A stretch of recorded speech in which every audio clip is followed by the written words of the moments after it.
It's Mardi Gras, and for me, that means king cake.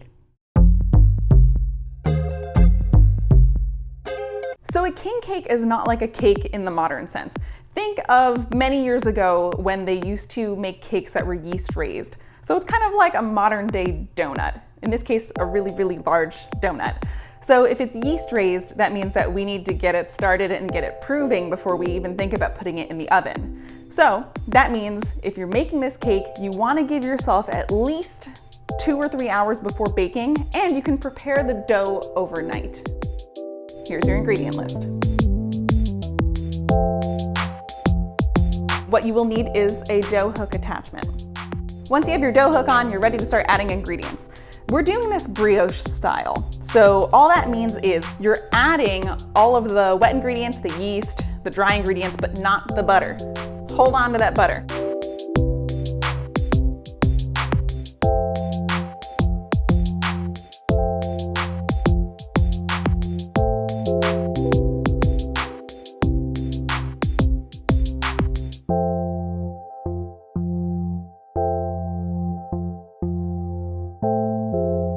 Okay, so we're gonna mix on low speed for 3 minutes. Then we're gonna bump it up to the next gear and go for another 3 minutes before you add the butter. Don't add the butter yet.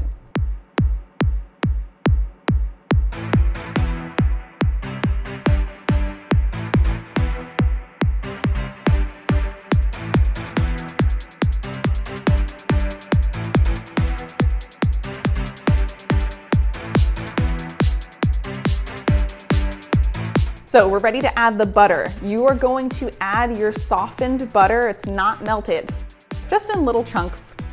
If it's cold, that's okay. It just might take longer for it to proof. So now that all my butter is in, I'm going to leave it at this speed for 12 minutes. I know it sounds like an extra long time, but because all of the butter, all of the eggs are shortening your gluten strands, but we want to keep it tender. We also want to capture a lot of the gas that is coming from the yeast. So the great thing about an enriched dough is that there's eggs in it, there's butter, there's sugar, and all of these things make it really, really tasty.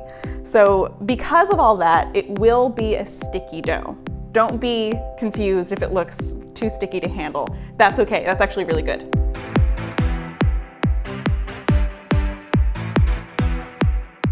So before we put it into that buttered bowl, we're just gonna round it off on the countertop. So I'll need a little flour.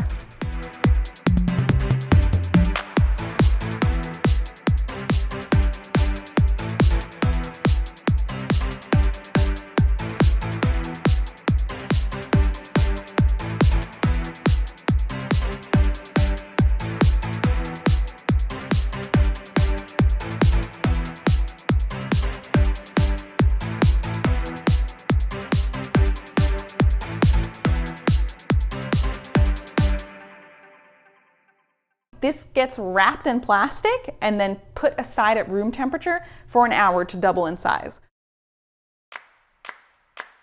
So now's a really good time to make my filling. Traditionally, you'll see king cakes with a cream cheese filling, maybe a raspberry filling, a cinnamon nut filling. So that's the one that I'm gonna do. I'm gonna do a salted brown sugar pecan cinnamon filling. And you can really do anything you want, but this one's really good, I'm telling you.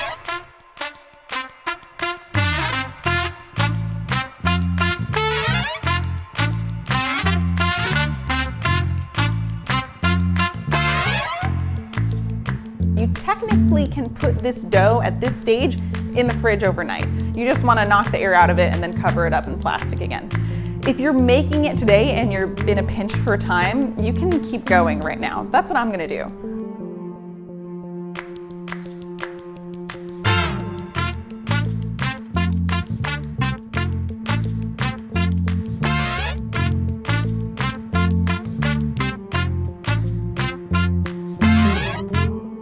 So the design we're making is like a two braids, two noodle? Okay.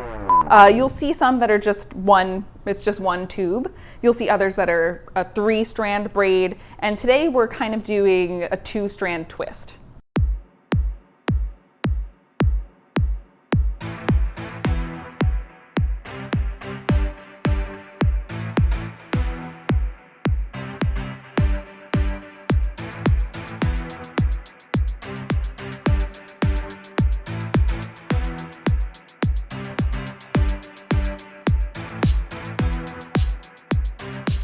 If you notice that your dough keeps pulling back on itself, that might mean that you need to rest your gluten. So then just push it aside and start working on your other half.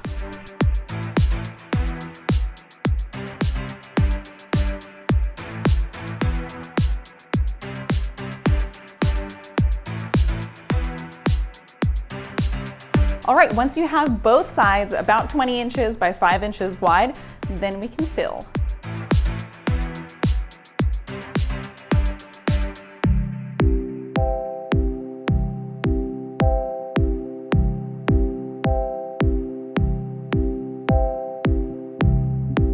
I'm leaving about an inch empty on the border because we're gonna roll it up and I want it to seal shut.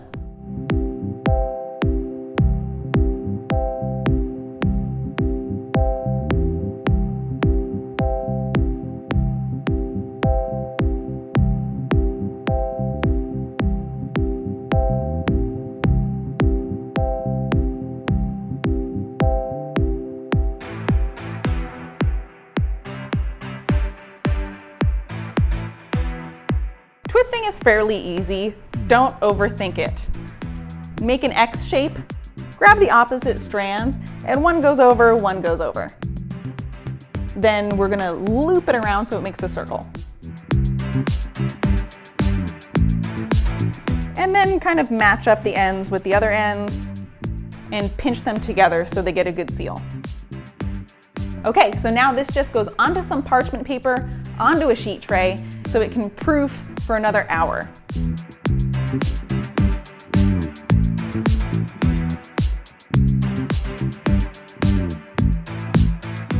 All right, look at that. So my loaf is super plump now, and you can see the dough is very nice and silky. It's very smooth, and it's doubled in size. So let's get in the oven. Oh shit. We need to egg wash it. Egg wash it.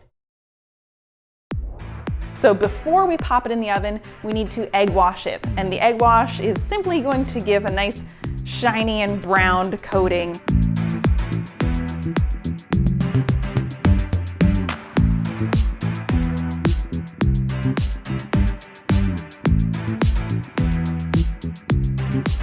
So while my loaf cools, it's a really good time to prepare my icing. This icing is incredibly easy. It's almost too easy, but it's a really reliable go-to for any kind of cake or a loaf that you just want to add some sweetness to. When it comes to making an icing like this, consistency is key. So if it's too thin, it'll run right off. If it's too thick, then it'll just sit on top and it won't become smooth. So you're really looking for a runny consistency that stands up. Let me show you.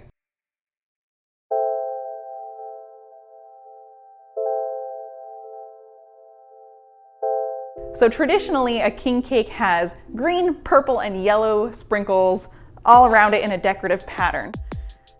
I may or may not have forgotten to get sprinkles. So instead, I'm going to make a marble, colorful icing coating. Okay, so to marble this, I'm gonna put all of the colors into one measuring cup. This is an experiment for me, so it could go totally wrong, and then I'll learn my lesson and get sprinkles for next year. Or it could look pretty cool. So the reason I'm keeping a little bit of white frosting is so I can buffer the purple and green colors. If they mix, they might turn gray. So I think maybe the white will keep the purple separate. So now the moment of truth. Let's pour.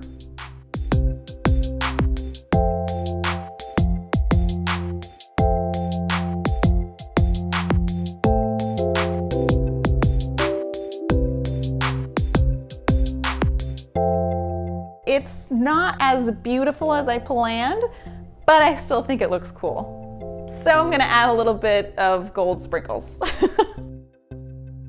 However, it does taste ridiculously good. And I'm telling you, it's almost like a donut, like a giant donut, but with like a salty, sweet, cinnamon, nutty filling, and it's irresistible. Well, that's it for the king cake. Remember, you can fill it with almost anything you want or have it perfectly plain, and you can decorate it almost any way you want to. Sprinkles, colorful icing, have fun with it, and if it looks like a hot mess, it's okay, it's kind of supposed to. Happy Mardi Gras.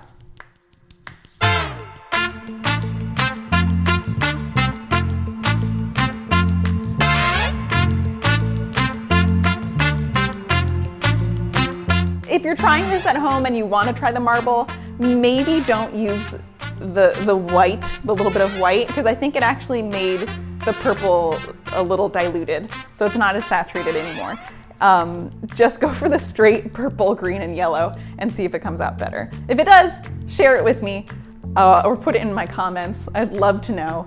I don't think I would try it with the white frosting again.